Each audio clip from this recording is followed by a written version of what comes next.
We will now start our formal program with the presentation of the Alumni Service Award. This award honors an individual who has made a lasting contribution to the school through their service and leadership. This year's recipient is Scott Neal. To introduce him, I'd like to ask his daughter and member of the class of 1999, Brandon Christie, to come to the podium.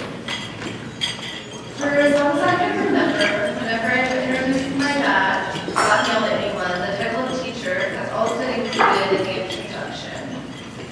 Teaching has never been just a job for my dad. Being a teacher has always been and also will be a part of who he is as a person. Because of this, I've always felt a sense of pride whenever I tell someone that my dad is a teacher. My dad taught middle school art at Columbus Academy for 40 years. I can't remember a time that the Columbus Academy wasn't a huge part of not just my dad's life, but our entire family's. My mom, Susan Neal, was a middle school drama and music teacher, and my sister Jenny and I both graduated from Academy. Jenny and I both had my dad as our art teacher when we were in middle school. People have often asked if it was difficult having my own father as a teacher, but it never was for us. And I think part of why it wasn't is because being a teacher is just a natural part of who he is.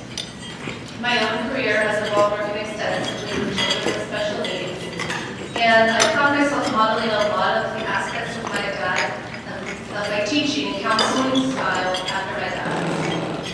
There were key elements I witnessed in the way my dad taught and in how he interacted with the students that I admired, and that I will always strive to emulate, not just in my teaching, but in my character.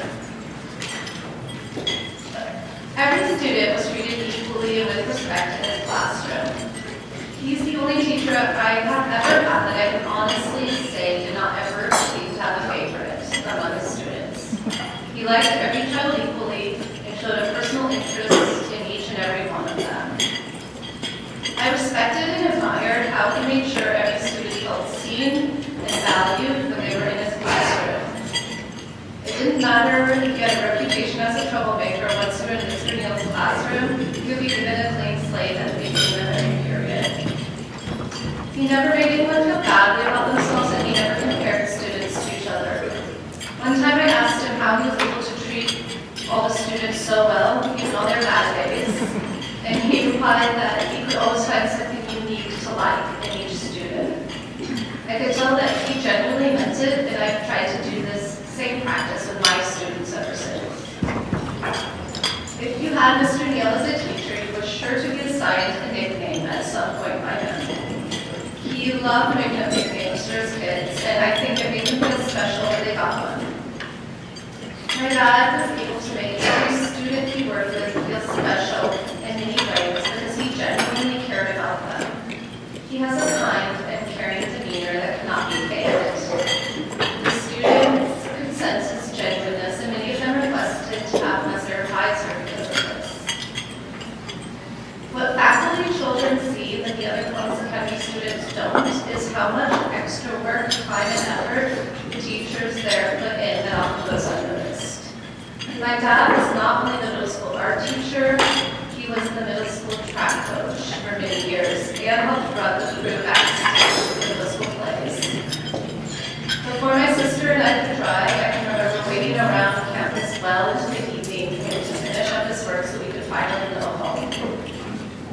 My dad loved being a teacher at Columbus Academy. I can't remember him ever complaining about anything that had to do with Academy. In fact, my sister and I would tease him and our mom that the Academy was their whole lives. It was all they ever talked about while they worked there. It was truly an honor and privilege to be able to attend and graduate from the Columbus Academy, and having my dad as a teacher was a wonderful experience that I will forever be grateful for. I am proud and honored to introduce Scott Neal as an Alumni Service Award recipient.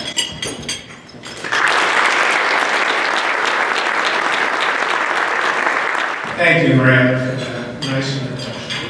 I'm very grateful to the Alumni Board for this award, and I'm humbled when I see the list of teachers who preceded me.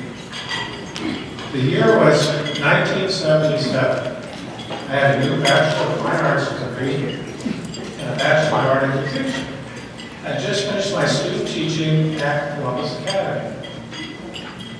My supervising teacher was my friend from college, David Block. After my student teaching, I applied for a teaching job at CA, but I didn't get it. I was working at Lazarus Eastland in the records and stereo department. I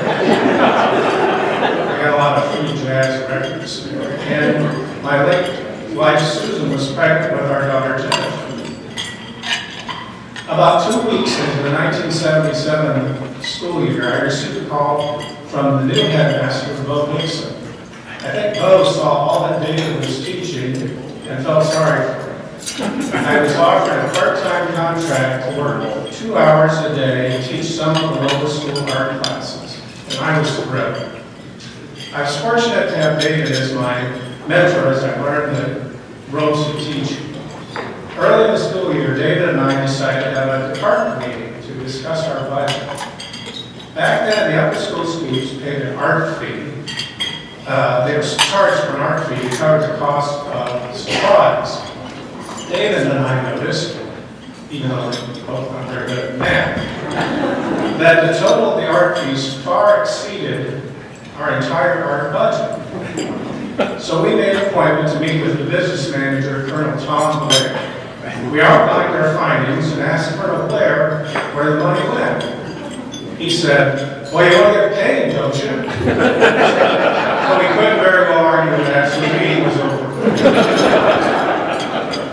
I enjoyed my work at CA immensely, and I shared all the different things I did as an art teacher with my father-in-law, Don Rathbun. He listened patiently to my lengthy list and then said, "Well, are they paying me for all this, Scotty?" I said, "Well, sort of. We're on a salary." I think he was worried about his daughter and son living in genteel poverty. The school at the time had one teacher's lounge.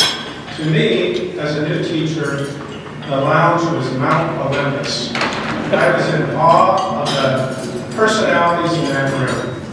As I worked to develop my own style of teaching, I looked upon those veteran teachers as valuable resources. I might not ever be as well dressed as Mac Duncan, but I could certainly try to be as kind as he was. Fourth grade teacher Barb Clausing had a great sense of humor that permeated her classroom. There was no one more exacting than David Trowbridge. Bo Dixon met the school buses in the morning and knew every student's name.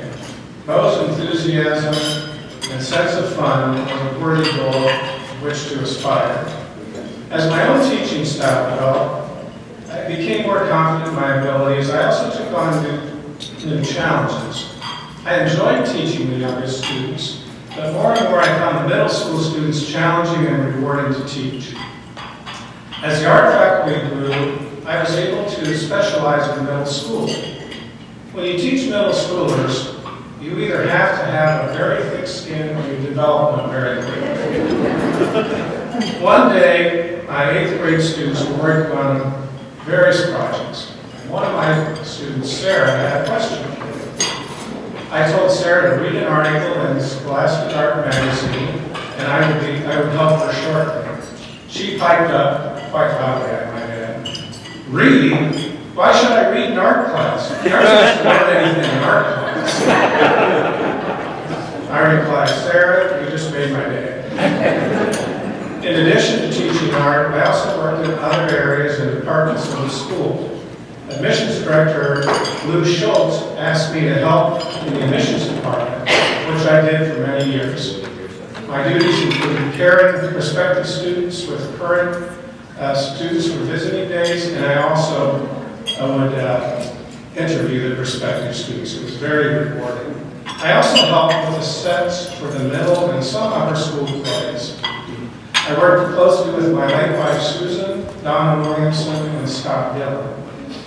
In athletics, I was an assistant middle school track coach for a number of years.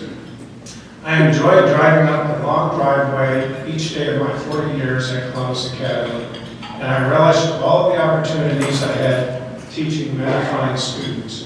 Headmaster John McKenzie once said that teaching was accomplished by conveying information through one's personality.